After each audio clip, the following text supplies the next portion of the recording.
అందరికీ నమస్కారమండి. Welcome back to my channel. ప్రస్తుతం ఏపీ రాష్ట్ర వ్యాప్తంగా ఉన్నటువంటి మహిళలకు ఈ యొక్క ఆడబిడ్డ నిధి పథకం సంబంధించి గాను మనకొక తాజా అప్డేట్ అయితే రావడం అయితే జరిగిందనమాట. సో, ప్రస్తుతం వీటికి సంబంధించి గాను చూసుకున్నట్లయితే ఈ యొక్క పథకం సంబంధించి గాను రూ. 1,500 ప్రతి నెల అందిస్తామని చెప్పేసి హామీ అయితే ఇవ్వడం అయితే జరిగింది కదా! ఆ యొక్క పథకాలకు సంబంధించి కానీ ఎప్పుడు అందించబోతుంది? అలాగే వీటికి సంబంధించి గాను వివరాలేంటి ఇలా ప్రతి అప్డేట్ కూడా మీకైతే తెలియజేస్తానండి. దయచేసి మహిళలు ఎవరైతే ఉంటారో వారందరూ కూడా వీడియోని ఎక్కడ కూడా స్కిప్ చేయకుండా చివరి వరకు అయితే చూడండి. అంతకంటే ముందు కొత్తగా ఎవరైనా మన ఛానల్‌ని చూసినట్లయితే దయచేసి వెంటనే ఛానల్ అయితే సబ్స్క్రైబ్ చేసుకోండి మిత్రులారా. దీని ద్వారా నేను పెట్టే ప్రతి చిన్న లేటెస్ట్ అప్డేట్ కూడా మీరు ఎప్పటికప్పుడు మిస్ కాకుండా తెలుసుకోగలుగుతారు. అలాగే వీడియోకైతే లైక్ చేయండి. మరి కొంతమందికి సమాచారం అనేది తెలుస్తది. ఇంకా ఆలస్యం చేయకుండా వీడియోలోకైతే వెళ్ళిపోదాం. సో, ప్రస్తుతం ఇక్కడ ఆంధ్రప్రదేశ్ రాష్ట్ర వ్యాప్తంగా ఉన్నటువంటి మహిళల కోసం ఏపీ రాష్ట్ర ప్రభుత్వం అయితే అనేక పథకాలనేవి తీసుకురావడం అయితే జరిగింది కదండీ!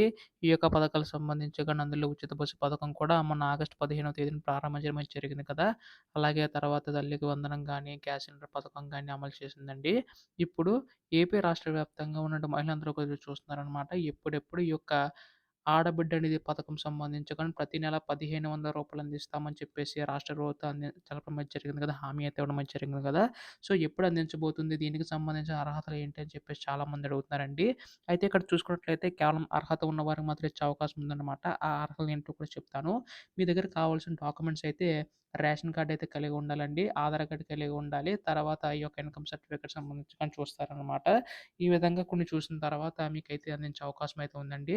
కాకపోతే ఇక్కడ చూసుకున్నట్లయితే 6 దశల ధృవీకరణకు సంబంధించి గాను చూసిన తర్వాత అందించే అవకాశం అయితే ఉందన్నమాట. అంటే ఈ యొక్క కరెంట్ బిల్ అనేది 300 యూనిట్ల మించి ఉండకూడదు. గవర్నమెంట్ ఎంప్లాయీ ఉండకూడదనమాట ఫ్యామిలీలో ఎవరో కూడాని.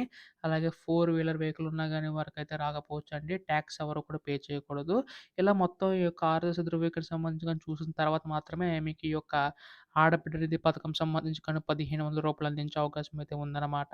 అయితే మనకు ఒకేసారి 1,500 ఇస్తారా? 18,000 ఒకేసారి ఇస్తారా?